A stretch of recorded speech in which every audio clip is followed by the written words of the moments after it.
سورہ بقرہ آیت نمبر 122، پارہ نمبر 1 آیت نمبر 122، رکوع نمبر 15۔ اعوذ باللہ من الشیطان الرجیم، بسم اللہ الرحمن الرحیم۔ یا بنی اسرائیل اذکروا نعمتی التي أنعمت عليكم وأني فضلتكم على العالمين واتقوا يوما لا تجزي نفس عن نفس شيئا ولا يقبل منها عدل ولا تنفعها شفاعة ولا هم ينصرون۔ وَإِذِ ابْتَلَى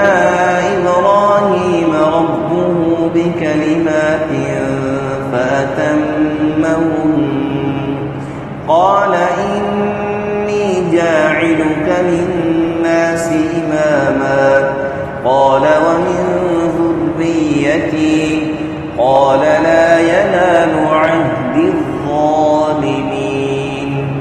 وَإِذْ جَعَلْنَا الْبَيْتَ مَثَابَةً لِلنَّاسِ وَأَمْنًا وَاتَّخِذُوا مِن مَّقَامِ إِبْرَاهِيمَ مُصَلًّى وَعَهِدْنَا إِلَىٰ إِبْرَاهِيمَ وَإِسْمَاعِيلَ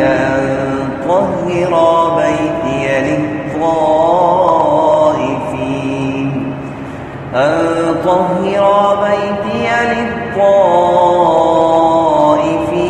والعاكفين والركع السجود۔ صدق اللہ العظیم۔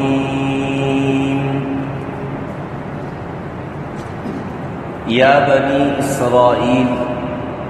اے بنی اسرائیل، اذکروا نعمتی،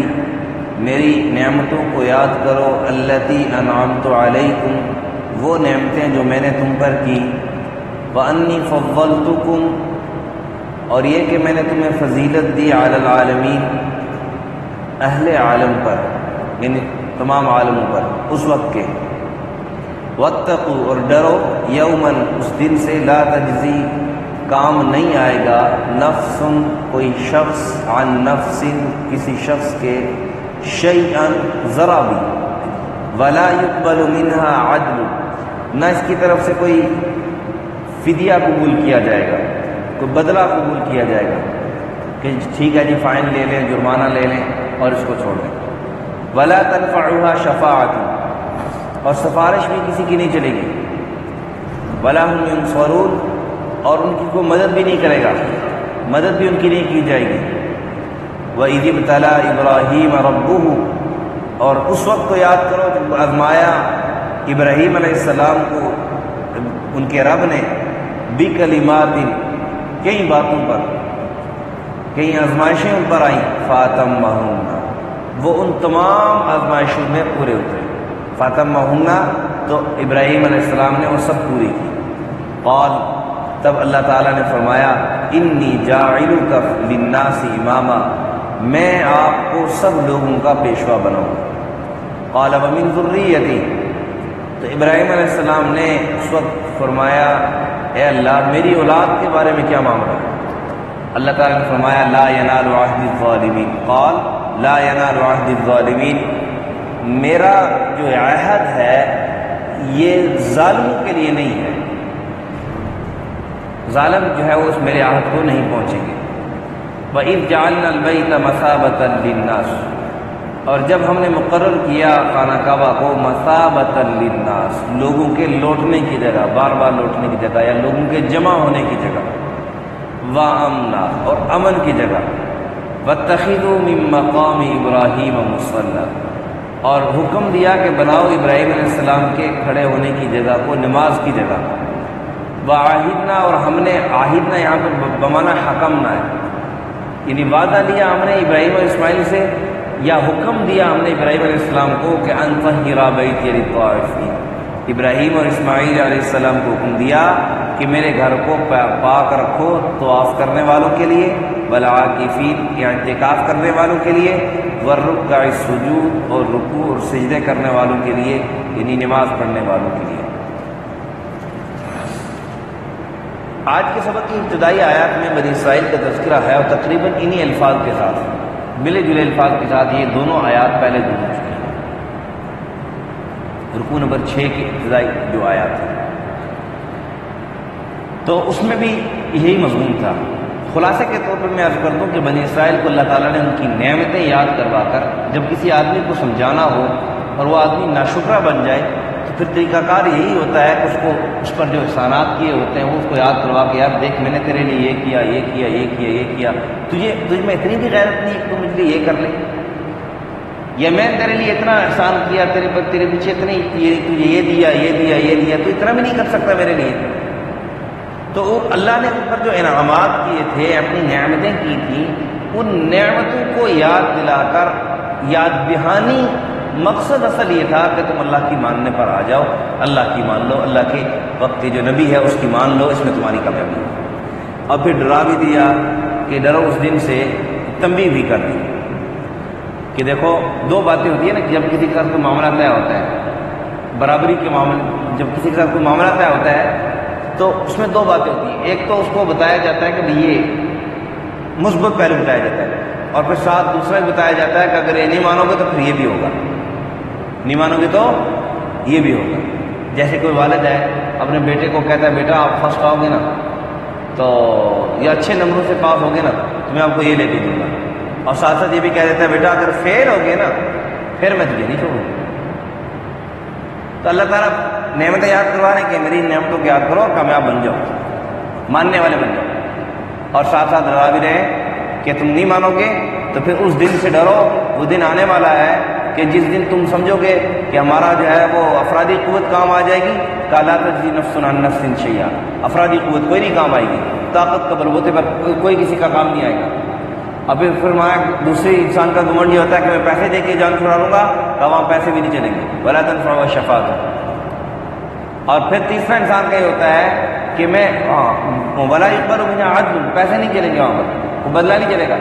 اور تیسرا انسان کیا ہوتا ہے کہ چلو یار کسی سے کوئی چھوٹی موٹی سفارش کروا لوں گا، چھوٹی موٹی سفارش کروا لوں گا، اللہ کا سفارش بھی اللہ کے حکم کے بغیر کسی کی نہیں چلے گی، اللہ کے حکم کو لا يتكلمون الا من اذن له الرحمن وقال صوابا، کوئی بھی کسی کو بولنے کی اجازت نہیں ہوگی، صرف اللہ کی اجازت جس کو ملے گی وہ بولے گا اور ٹھیک بات کہے گا۔ اب پھر کہا کہ ولا هم ينصرون، اور پھر یہ بندے کا بات گمان ہوتا ہے کہ یار کوئی نہ کوئی تو مدد کے لیے آ جائے گا، کوئی نہ کوئی تو مدد کر ہی لے گا، چلو سفارش بھی کام نہیں آتی، افرادی قوت بھی میری کام نہیں، چلو کہیں نہ کہیں سے کوئی نکل آئے گا جو مدد کرے گا، ایسا وہاں پر نہیں ہوگا، وہاں پہ آپ کی مدد بھی نہیں کی جائے گی۔ اس لیے بہتری تمہاری اسی میں ہے کہ اللہ کی مان کے، اللہ کے نبی کی مان کی زندگی گزارو، تمہاری اسی میں بہتری ہے۔ پھر آگے اس کے بعد حضرت ابراہیم علیہ نبی السلام کے واقعات شروع ہوئے۔ تھوڑی سی الجھن پیدا ہوتی ہے بظاہر آیتوں کو دیکھ کے کہ پہلے بنی اسرائیل کا تذکرہ، اچانک سے ابراہیم علیہ السلام کا تذکرہ شروع ہو گیا۔ حالانکہ قرآن کا تو یہ ترتیب ہے کہ ایک آیت کا تعلق دوسری آیت کے ساتھ ہوتا ہے، جو ایک آیت کے بعد دوسری آیت، دوسری آیت کے بعد دوسری آیت، تو یہ آیات کا آپس میں ربط ہوتا ہے۔ تو یہ تو بنی اسرائیل کا تذکرہ چل رہا تھا، پیچھے ان کے کارنامے چل رہے تھے، یہود و نصارہ کا تذکرہ چل رہا تھا، اچانک حضرت ابراہیم علیہ السلام کا، حضرت اسماعیل علیہ السلام کا تذکرہ چل پڑا، یہ تو بظاہر ربط نہیں معلوم ہوتا ہے۔ تو یاد رکھیں کہ ان آیات کا وَإِذِ ابْتَلَىٰ إِبْرَاهِيمَ رَبُّهُ بِكَلِمَاتٍ، ان آیات کا پچھلی آیات سے دو طرح سے تعلق ہے، دو طرح سے تعلق۔ ایک طرح سے یہ کہ یہ جو بنی اسرائیل تھے نا، اور یہود و نصارہ، یہ دونوں، یہود بھی نصارہ بھی، یہ دونوں حضرت ابراہیم علیہ السلام کو اپنا پیشوا مانتے تھے، اور دونوں یہ دعویٰ کرتے تھے کہ ہم ملت ابراہیمی پر ہیں، دونوں یہ دعویٰ کرتے تھے کہ ہم ملت ابراہیمی پر ہیں۔ اللہ نے یہ آیتیں بتلا کر ابراہیم علیہ السلام کے واقعات سنا کر کہا، اور پہلی بات یہ بتا دی وَإِذِ ابْتَلَىٰ إِبْرَاهِيمَ رَبُّهُ بِكَلِمَاتٍ فَأَتَمَّهُنَّ، مفہوم اس کا یہ ہے کہ ابراہیم علیہ السلام کو ابراہیم علیہ السلام کے رب نے جو کہا وہ انہوں نے مانا ہے، تمہیں تو اللہ نے یہ کہا تم نے نہیں مانا، یہ کہا نہیں مانا، یہ کہا نہیں مانا، یہ کہا نہیں مانا، کتنی پیچھے تصویر گزر چکے۔ تم کیسے دعویٰ کر رہے ہو کہ ہم ابراہیم علیہ السلام ہمارے پیشوا ہیں، ہم ان کے تابعدار ہیں یا ان کی ملت پر چل رہے ہیں؟ تم تو ان کی ملت پر بھی نہیں چل رہے، اپنی بات کے اندر تم جھوٹے ہو، یہود کو بھی اور نصارہ کو بھی۔ ایک بات تو یہ۔ دوسری بات، دوسرا ربط اسے تعلق یہ ہے ان آیت کا، حضرت ابراہیم علیہ السلام کے دو بیٹے تھے، حضرت اسحاق علیہ السلام اور حضرت اسماعیل علیہ السلام۔ پھر حضرت اسحاق علیہ السلام کے بیٹے حضرت یعقوب علیہ السلام تھے، ان کا دوسرا نام اسرائیل بھی تھا، ان کا دوسرا نام اسرائیل بھی۔ تو ابتداءً نبوت کا جو سلسلہ چلا وہ حضرت اسحاق علیہ السلام سے چلا کہ اسحاق علیہ السلام کے بیٹے یعقوب علیہ السلام بھی نبی، یہ نبوت کا سلسلہ چلا۔ پھر یعنی آگے نبی آتے رہے انہی کی اولاد میں۔ تو بنی اسرائیل کو یہ گھمنڈ یہ تھا کہ ابراہیم علیہ السلام کو چونکہ اللہ نے کہا دیا نا کہ انی جاعلک للناس اماما، کہ ہم نے آپ کو لوگوں کا پیشوا بنا لیا۔ اب پیشوا کے طور پر ابراہیم علیہ السلام کی اولاد میں اسحاق علیہ السلام، پھر یعقوب علیہ السلام کی اولاد سے جو ہے نا وہ نبی آ رہے ہیں، اس لیے نبی آخر الزمان بھی ہمارے اسحاق علیہ السلام ہی کی اولاد سے آئیں گے، وہ ہم ہی سے ہوں گے۔ اسی لیے اسی بنا پر وہ پیچھے دعویٰ بھی کرتے تھے کہ لن يدخل الجنۃ الا من کان هودا او نصارا۔ تو اللہ تعالیٰ نے اس بات کی رد فرمائی آگے، لا ینال عہد الظالمین،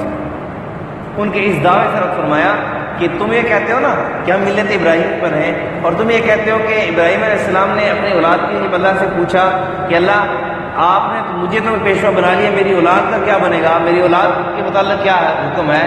تو اللہ نے فرمایا کہ تیری اولاد بھی اچھی ہوگی، وہ بھی امام بنے گی، لیکن میرا یہ وعدہ جو ہے یہ ان کے لیے نہیں ہے جو ظالم ہے، اور تم تو ظالم ہو اللہ کے، ایک کتنے احکام تم نے اللہ کے توڑے، اس لیے نہ تو تم ملت ابراہیمی میں ہو اور نہ تم اس اپنے دعوے کے اندر سچے ہو کہ ہم لوگوں کے پیشوا ہیں، ہمارے ہی میں سے نبی آئے گا۔ اس لیے تمہیں اللہ نے آزما لیا، تم اپنی آزمائش پر پورا نہیں اترے، اس لیے اللہ تعالیٰ نے حضرت محمد مصطفیٰ صلی اللہ علیہ وسلم کو بنی اسماعیل میں سے بنا کر نبی بنا کر بھیجا، بنی اسماعیل کی اولاد میں سے حضرت محمد مصطفیٰ صلی اللہ علیہ وسلم نبی بن کر تشریف لائے۔ تو یہ دو طرح سے ان آیات کا بنی اسرائیل سے تعلق ہے۔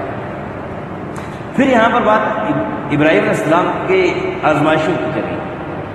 تو آپ نے بہت واقعات سنے، بہت بارہا دفعہ واقعات سنے کہ ابراہیم علیہ السلام پر اللہ کی طرف سے کتنی پریشانیاں، کتنی آزمائشیں ہیں، کتنی اور کتنی بڑی بڑی آزمائشیں، مشکل ترین آزمائش، اس سے بڑھ کر مشکل کیا، اس سے بڑھ کر مشکل کیا؟ انسان جتنا بھی مضبوط دل ہو، لیکن اگر اس کے دل کے اندر ذرا بھی رحم دلی موجود ہو، جتنا بھی پتھر دل بن جائے، ذرا بھی اس کے اندر کوئی ایمان کی رتی موجود ہو،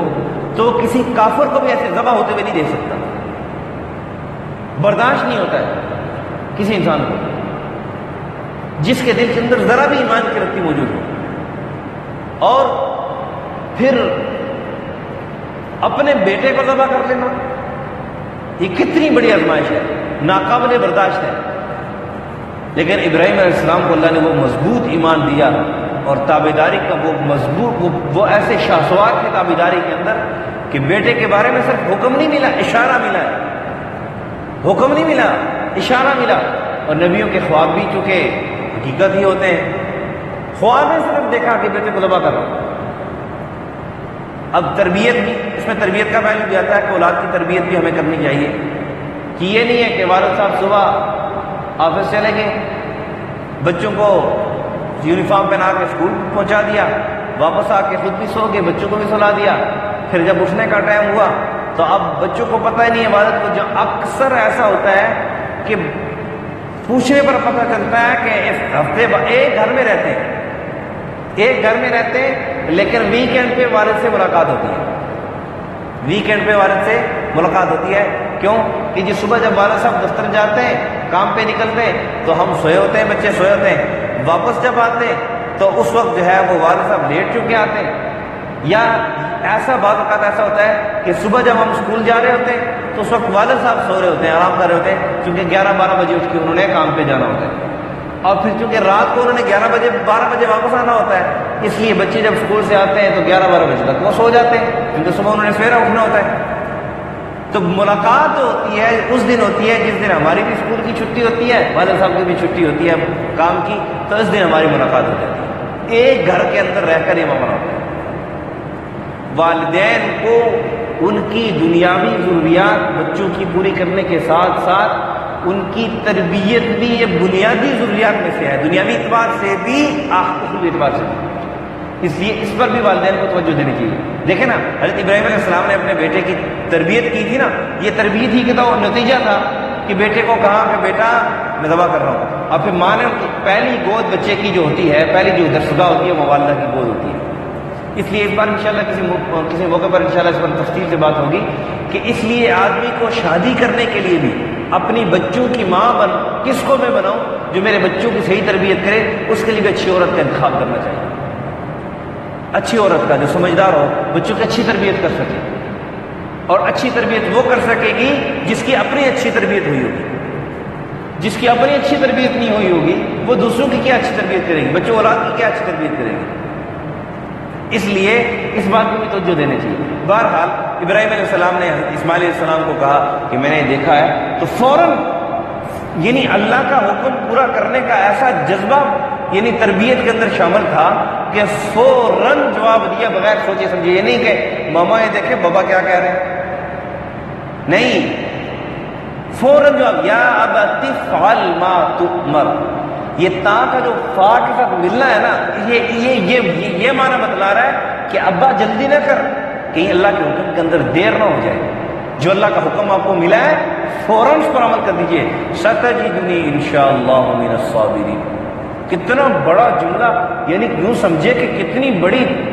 تربیت اور کتنی بڑی تعلیم دیں گے آنے والی قیامت تک آنے والی امت کہ اللہ کے حکم کے پیچھے، اللہ کے حکم پر سب کچھ قربان انسان کر سکتا ہے۔ کہ اللہ کا حکم سامنے آ جائے، آج اسی اولاد کے لیے ہم حرام بھی کماتے ہیں، حرام کی طرف بھی جاتے ہیں، کس لیے؟ اولاد کی خواہشات پوری کرنے کے لیے۔ یہ بات یاد رکھو، اولاد کے پیٹ میں حرام کا لقمہ کبھی نہ جانے دیں۔ حرام تو حرام، حرام دور کی بات ہے۔ اگر چاہتے ہو کہ اولاد آپ کی فرمانبردار بنے، اگر چاہتے ہو کہ اولاد آپ کے کام آئے، آپ کے جانے کے بعد بھی آپ کے لیے دعائیں کرتی رہے، آپ کو یاد رکھے، تو پھر اولاد کے پیٹ میں کبھی حرام تو دور کی بات، مشکوک جس میں شک ہو وہ لقمہ بھی نہ جانے دیں۔ پھر انشاءاللہ اولاد فرمانبردار بھی ہوگی، آپ اللہ کی بھی فرمانبردار ہوگی، آپ کی بھی فرمانبردار ہوگی۔ اور اگر حرام کھلاتے رہو گے تو پھر حدیث میں آتا ہے کہ جس کا مفہوم ہے کہ جس حرام کے لقمے سے، حرام سے جو جسم پلا ہو، اس کو جہنم کی آگ ہی صاف کر سکتی ہے، اور کوئی چیز کو صاف نہیں کر سکتی۔ یعنی گوشت کا جو لوتھڑا حرام سے بنا ہو،